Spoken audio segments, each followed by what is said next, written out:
谁共饮杯中酒？身在交坊，全都是束手。烟压过四周，谁盼我压轴？此时无声，屏息不可漏。东传西放，人间才长寿。哭点世纪才知，待这时候，结局先不剧透。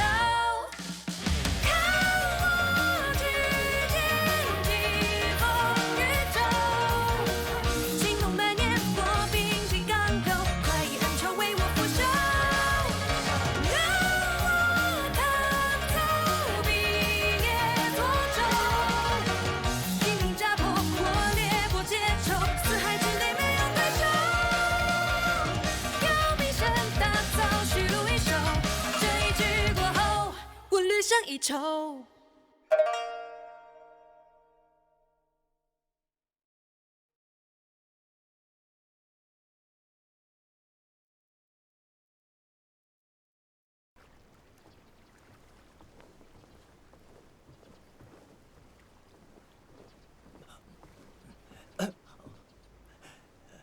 林断空山刘飞鸟，檐下芦白。青丘没来，省点力气吧。李姑娘，怎么是你啊？我有事情想问你。要是又让我出卖郎君秘密，我可是打死都不会告诉你的。我就是想问，陆景年这些年都未娶妻，甚至连个心上人都没有，这是为什么？当然是郎君眼光高啊！他倾慕之人，必定是这世间绝色。那还有其他原因吗？比如感情观？感情观？就是他对感情的看法。啊，你说这个？哎，其实吧，别看我家郎君外表浪荡，内心对感情可是至死不渝的。他认定一人，便是一生了。那倘若那个人先行离去呢？自然是跟着去了。啊？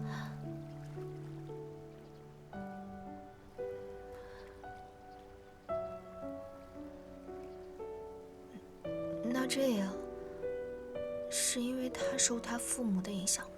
郎君连这个都跟你说了，看来真是对你毫无保留了。其实，老爷殉情的时候，郎君倒是没有过多的悲伤，反倒认为，与其一人独活着，倒不如二人同归，同生共死才是爱情最完美的结局嘛。所以，他这些年一直不敢轻易交付真心。唉，只是感情这种事，怎么控制得了嘛？你看他还不是对你情根深重？那，乳娘，虽未有盟约，可他与我已是人生中不可或缺的另一半。我宁可死在这里，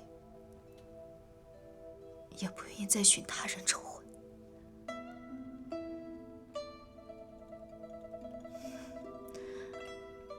对不起，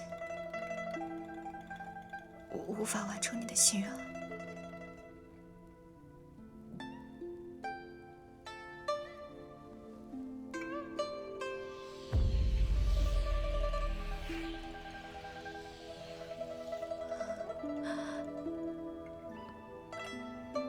我知道这样一来的话，我极有可能烟消云散。可我要是死在这里，死在他面前，岂不是害他与我一同丧命？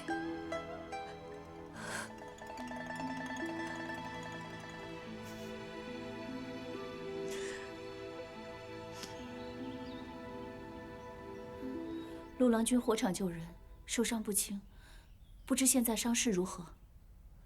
感谢郡主挂怀，已无大碍。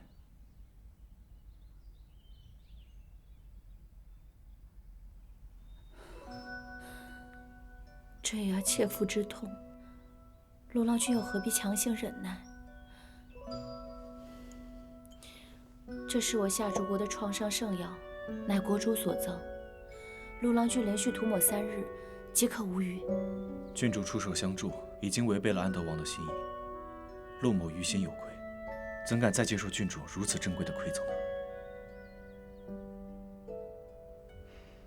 再过珍贵，也不及情谊无价。那日陆郎君为救李姑娘舍生忘死，让我动容，也让我羡慕。陆郎君将自己置于险境，可曾想过关心你的人？正如郡主所说，切肤之痛，难以忍耐。同样，对于陆某而言，若失去心爱的人，亦如切肤剔骨。众人都说那日在火场，我舍生忘死，其实并不然。若他当日在火场中丧生，陆某也绝不会继续独活。与其说是我救了他，其实一直都是他救了我。看来陆郎君对李姑娘心意已定。死生契阔，于此成书。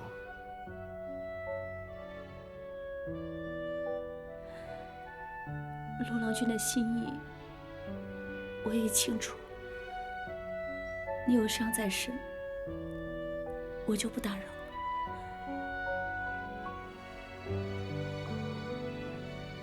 郡主，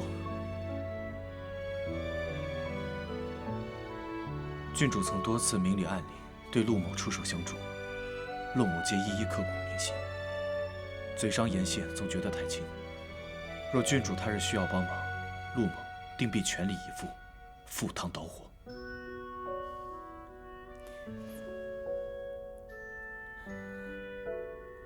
得一星璀璨，不如拥有浩瀚星河。此次圣朝之行，我已无憾事。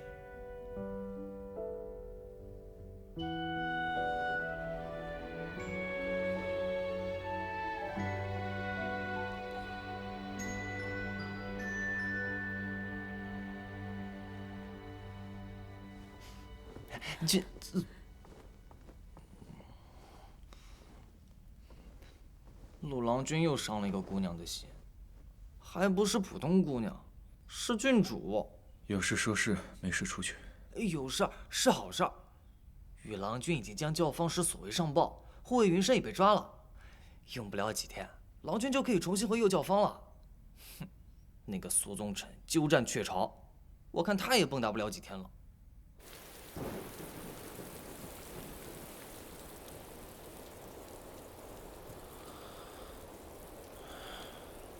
真是世事难料，教坊使竟然突然暴毙，可知其中缘由？不知道，但坊间传言他曾试图带人灭口右教坊众人。灭口？他与陆景年虽已貌合神离，但却不至于对他痛下杀手吧？难道他们两个另有过节？现在看来，很有可能。教坊使表面看起来斯文儒雅，竟起杀人之心。郎君，之前那个太常寺自杀的越人，会不会和教坊使有关？其实，我也曾想过这个问题。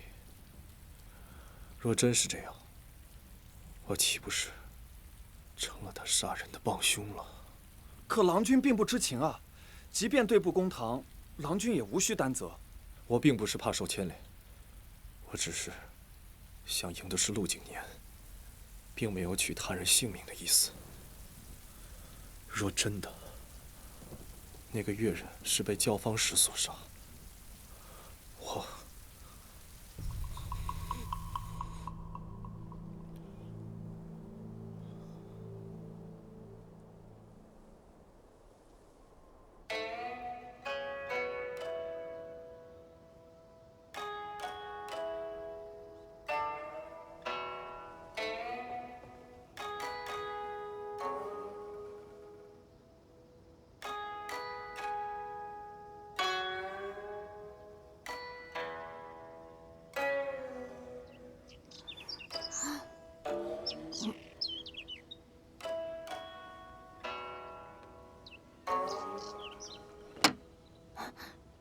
明川，你可知为何少年越人要穿白衣啊？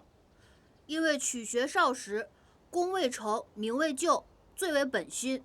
这是要我们谨记越人最初的样子。不错。淡泊者心清，心清者志明。他日你们或贵官加身，定要切记，不论外界如何纷扰，不忘本心，勿迷心性。谨记越官教诲。继续谈吧。时隔多年，孙越官依旧严苛。记得当年你我抚琴，稍有差池，便遭责骂。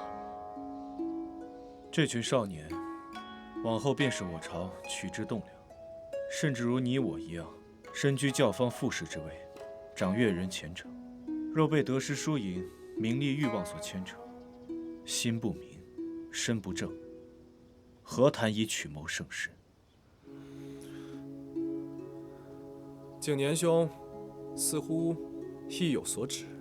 你我师出同门，何至要与教坊是合谋，置我于死地？世人只知道天赋异禀的陆景年，何曾知道日日勤学苦练的苏宗臣？无论我背后付出多少艰辛，食指被磨成怎样的血肉模糊，永远要屈居你之下。少时，越官事事以你为荣；入官场，你处处压我一头。即便你惨遭贬黜，也能赢得上京所有女人的心。陆景年，我没有要置你于死地，我只是不甘心，还有惧怕。惧怕？我害怕上元节再次输给你。对我而言，那才是真正的万劫不复。不过既然事情已经败露，我也不会再躲藏。禁药一事，我的确有参与，你放心，明日我就辞去副使一职。不必。上元在即，左教坊深受圣人器重，不能缺席。而且，我也不想在失去对手的赛场上，自己去争夺上元魁首。你不打算追究？记得少时犯错，越官会也借此作为惩罚。他说：“双手对越人来说何其重，十指连心，心痛，才知道错身。”我希望能跟我争夺上元魁首的，还是昔日那位白衣少年。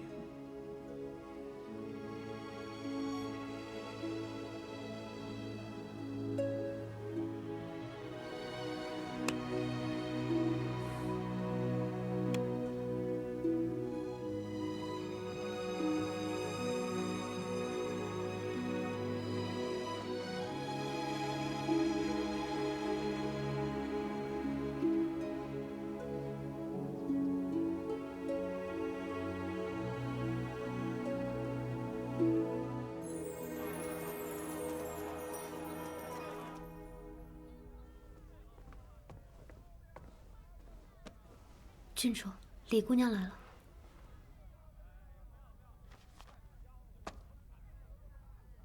让她进来。嗯。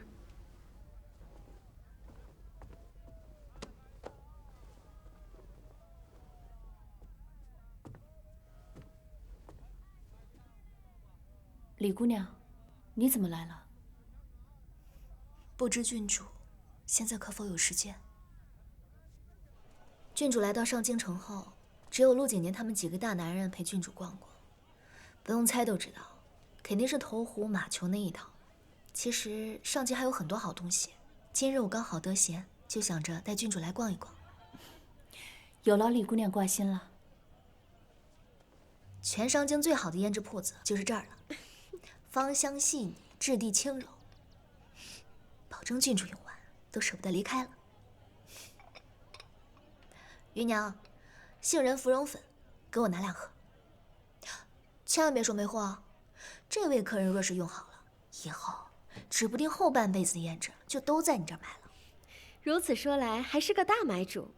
好，姑娘稍等。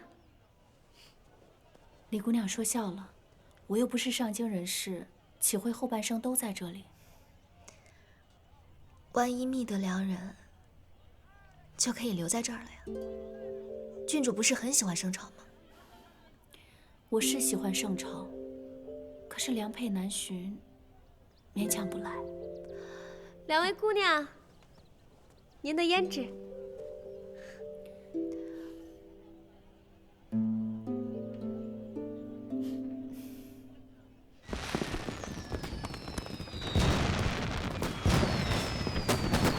要说业绩，这里就是全上京最美的地方了。郡主看看，可还喜欢？风清月朗，烛火摇曳，确实很美。像这样的美景，圣朝还有很多。我想，每一处郡主都会喜欢的。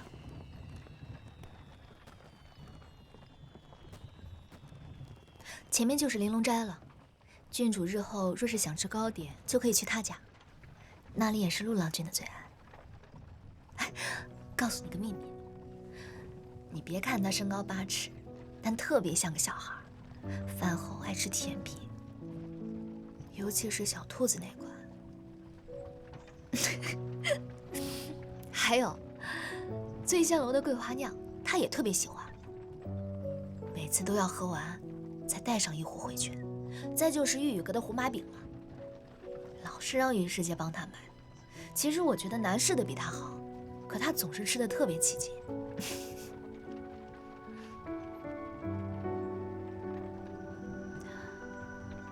其实他不只是只爱吃喝的，他的才华，郡主也是见识过的。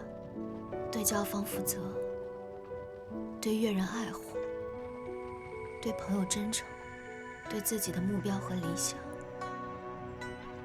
誓死坚守，这些都是他的优点。我相信，倘若成婚，他也会是一个很好的夫君。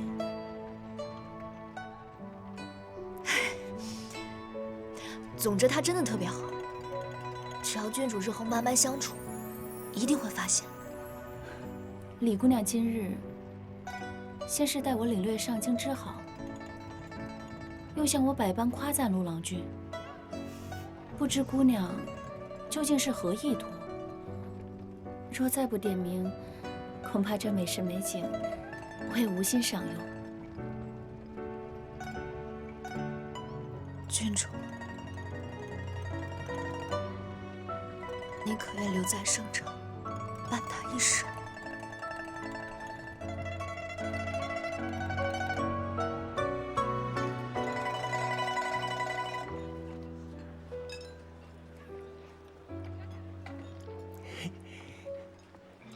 郎君，快吃一颗。什么东西？是喜果。你没听见外面那么热闹吗？客栈老板跟心仪的姑娘表白成功了，请大家吃蜜饯果子呢。在这儿表白，当众？对啊，那姑娘都感动哭了。哎呀，我改日也要给青丘来一场盛大告白。别的姑娘有的，我们青丘也得有。表白当真那么重要吗？不是2个人心意相通就好了吗？哎呦，当然重要了，这是给情谊一个名分，姑娘们很在意这个的。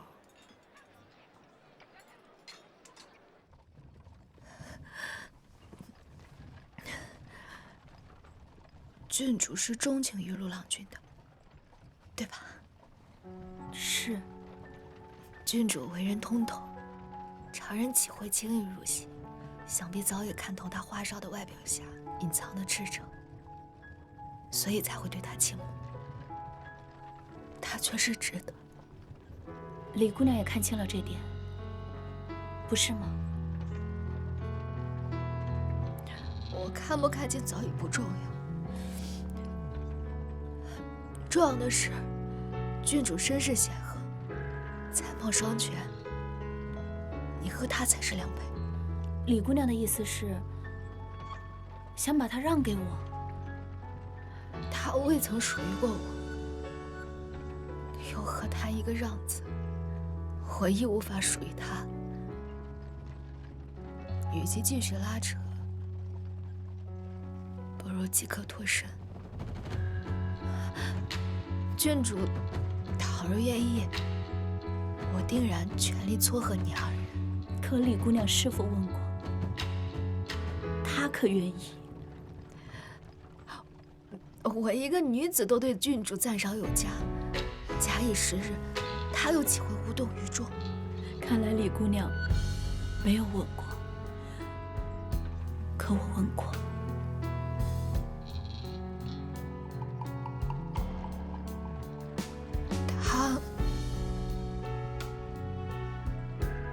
他如何说？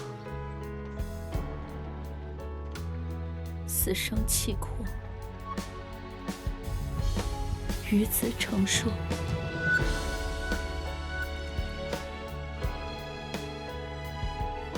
李姑娘说我家世显赫，才艺无双，可我却羡慕李姑娘被陆郎君偏爱，视为唯一。陆郎君所有的优点我全部知晓，可他心不属于我，我空有满腔深情，亦无用处。李姑娘独占了他的心，更成了他的命。不管有何内情，还希望李姑娘真知重之，莫要相负。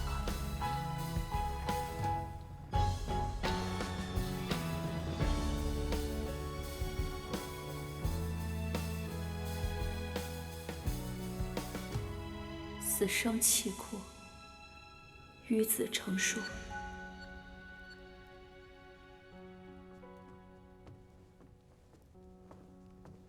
这么晚，你去哪儿了？圣姬让我转告小姐，明日4时，陆郎君约小姐湖边一叙。他有说什么事吗？没说啊，只说给小姐道喜了。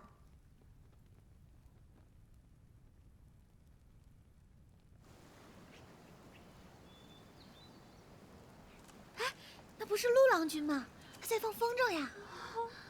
这风筝竟然还有声响，是放的竹笛吗？好像是哎。好独特的浪漫。对呀。又不是同历大会，像什么样子？我觉得很好啊。就是。如果有人能这样对我，我一定感动得流泪。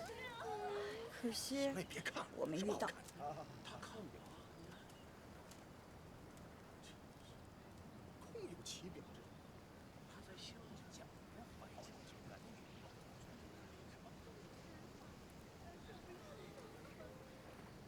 你说与世杰的表白方式浮夸俗套，可却将我对风筝的赞美记在了心里。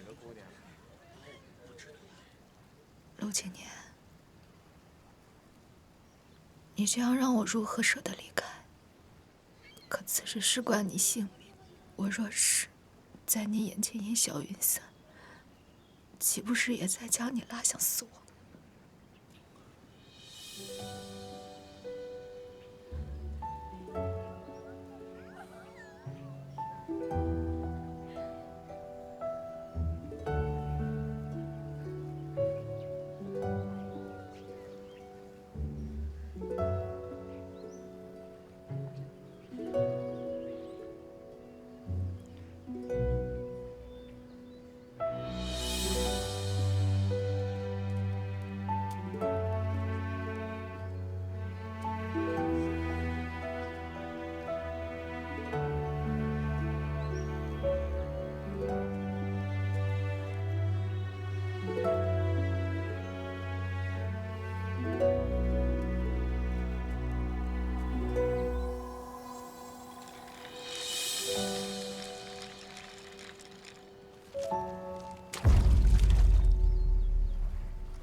小姐，我们为什么要不告而别啊？上元临近，不是就差陆郎君主动表明心迹吗？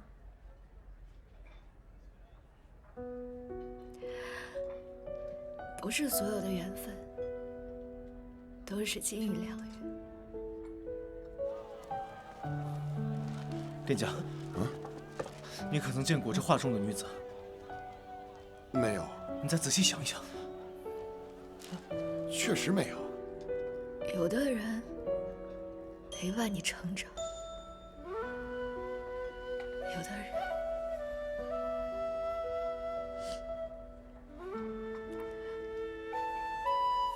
则只能用来怀念。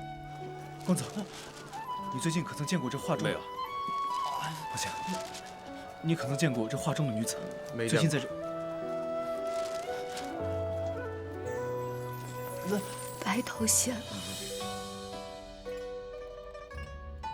曾经的我有多不满，现在我就有多期待。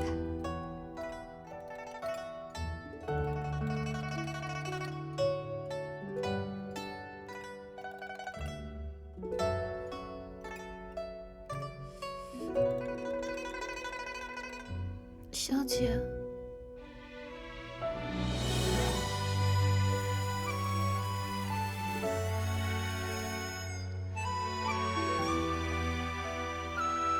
没见过。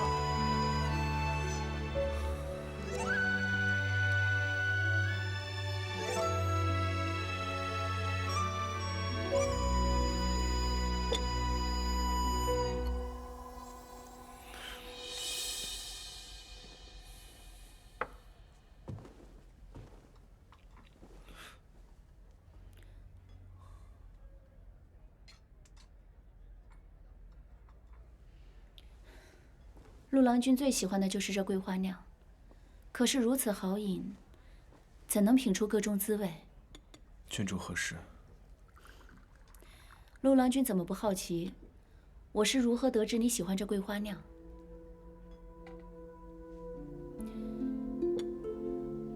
是嫂嫂。听说这几日你一直在找他，可若他存心夺你，即使你找遍整个上京，也只是徒劳。存心夺我？为何？前几日李姑娘来找过我，说了一些奇怪的话，还要将陆郎君托付于我。刚开始，我并不清楚她的用意，可现在看来，一定是有什么难以言说的理由，非离开不可。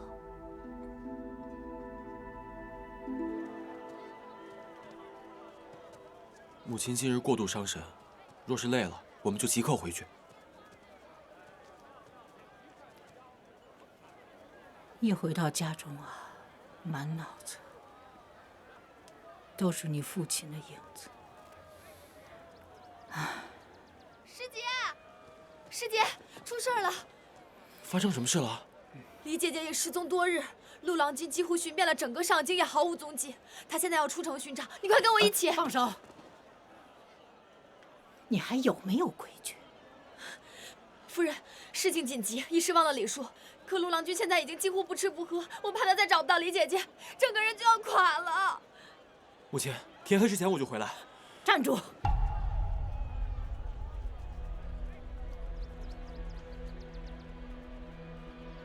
杰儿，你父亲刚走不久，这么快你就忘记仇恨了吗？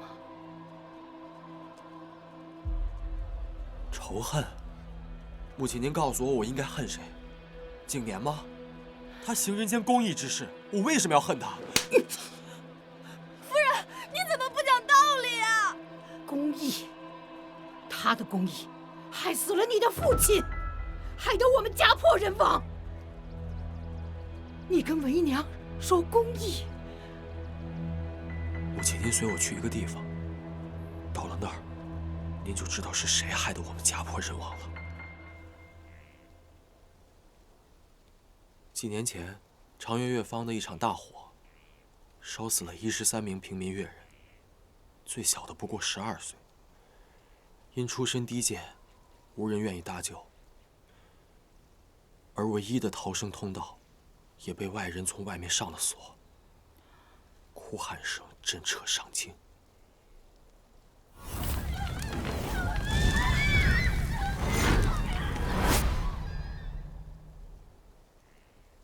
这一座座坟中，葬的就是那些冤死的越人。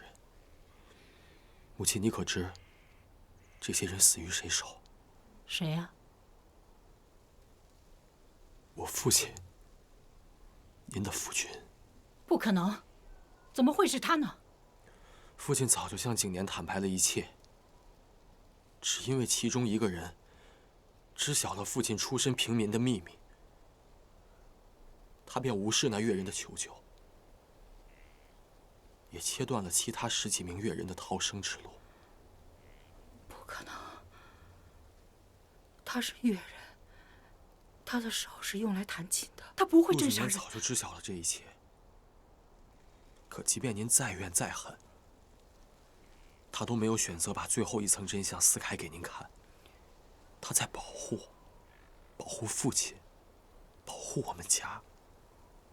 母亲，您告诉我，如今的家破人亡，我该恨他吗？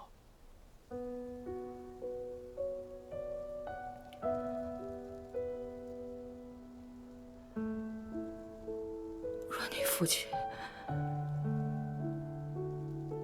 早一些将这些告知于我，或许一切便不是这般模样了。这些年您一直以贵族天命自居，您有没有想过，父亲也想告诉您，但您向来以家世为傲，他怎么敢开口？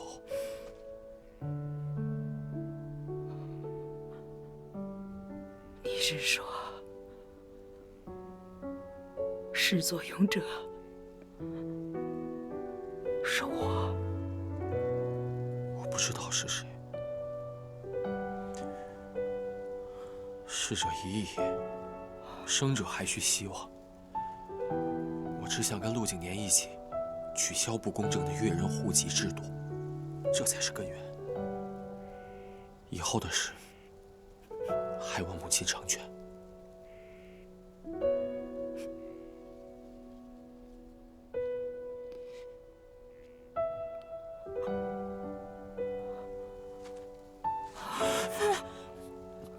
母亲，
没想到，我躲到这么人迹罕至的地方，你都能找得到。为何要躲我？我本以为你是个聪明之人，可没想到，你居然问出如此愚不可及的问题。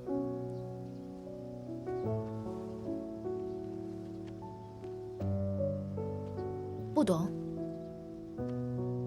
那我们就打开天窗说亮话。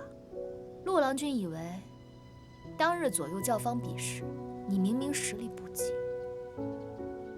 我却选择了你，是因为什么？这个问题，我问过你很多遍，你都含糊其辞。那我现在就告诉你，是因为陆郎君你，左教坊虽然表面光鲜，可不过是金玉其外，而陆郎君你确实才艺超群，我看中了你的能力，觉得你一定会在上元节上夺魁，而我作为主位，也一定能一举扬名。你是为了扬名？不然呢？陆郎君不会真的以为我是因为你的英俊魅力，才会对你倾心不已，然后死心塌地地跟随你吧？可是我万万没想到，你这么不争气，你连右教坊副使之位都能丢掉，现在甚至连一名小小的乐人都称不上。我为什么要跟着你？你对我已经毫无价值了。嫂嫂，既然如此，为何我被逐出右教坊的时候，你不选择离开，而是与我共同进退？我本以为陆郎君能耐甚大，可以有翻盘的机会，可不成想，太让人失望了。我不信。如果你只是为了上元扬名，大可以现在就加入左教坊，甚至内教坊都对你青睐有加。你何苦要自己一个人躲在这农家院里？嫂嫂，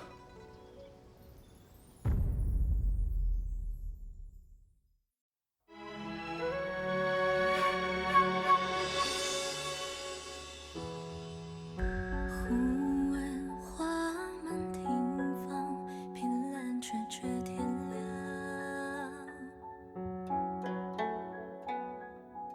风吹一世沉香，最恼人是残梦难忘。青鸟尽去何方？平添一段惆怅。